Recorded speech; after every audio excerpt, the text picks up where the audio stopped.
12वीं क्लास की हिंदी की आरोह से काव्य खंड में आज अंतिम पाठ का अभ्यास कार्य होगा, जिसमें उमाशंकर जोशी जी द्वारा लिखित छोटी छोटी कविताएं हैं। पहला है छोटा मेरा खेत और दूसरी कविता है बगुलों के पंख। कविता के साथ का पहला प्रश्न है, छोटे चौकू ने खेत को कागज का पन्ना कहने में क्या अर्थ निहित है। बोर्ड परीक्षाओं में यह प्रश्न इस प्रकार भी आ सकता है, छोटा मेरा खेत कविता में खेत की तुलना कागज के पन्ने से की गई है, क्यों। चौको ने खेत को कागज का पन्ना कहने में यह अर्थ निहित है कि दोनों में आकार की समानता के साथ बुआई, अंकुरण, विकास की स्थिति में समानता एक ही होती है।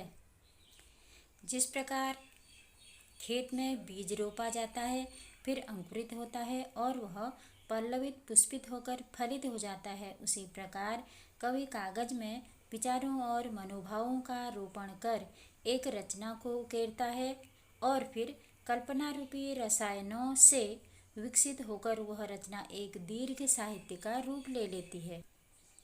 प्रश्न संख्या 2 छोटा सा और बहुत उपयोगी है। रचना के संदर्भ में अंधड़ और बीज क्या है। उत्तर है, रचना के संदर्भ में अंधड़ परिस्थितियों से उपजे द्वंद्व की आंधी है और बीज रचना विचार तथा भावों की अभिव्यक्ति है।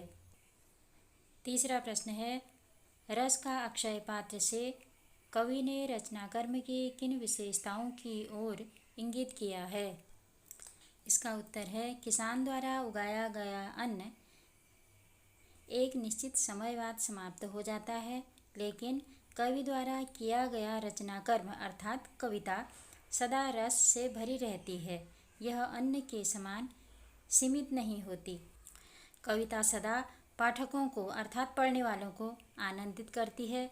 इन्हीं विशेषताओं के कारण कविता रस का अक्षय पात्र सिद्ध होती है। प्रश्न संख्या 4 है, व्याख्या करें। यहाँ कविता के कुछ अंश दिए हुए हैं, क्रमवार इस प्रकार है। शब्द के अंकुर फूटे, पल्लव पुष्पों से निर्मित हुआ विशेष। दूसरा है, रोपाई क्षण की कटाई अनंतता की, लुटते रहने से जरा भी नहीं कम होती। ये व्याख्या आप लोगों ने कविता को पढ़ते समय ठीक प्रकार से समझ ली होगी।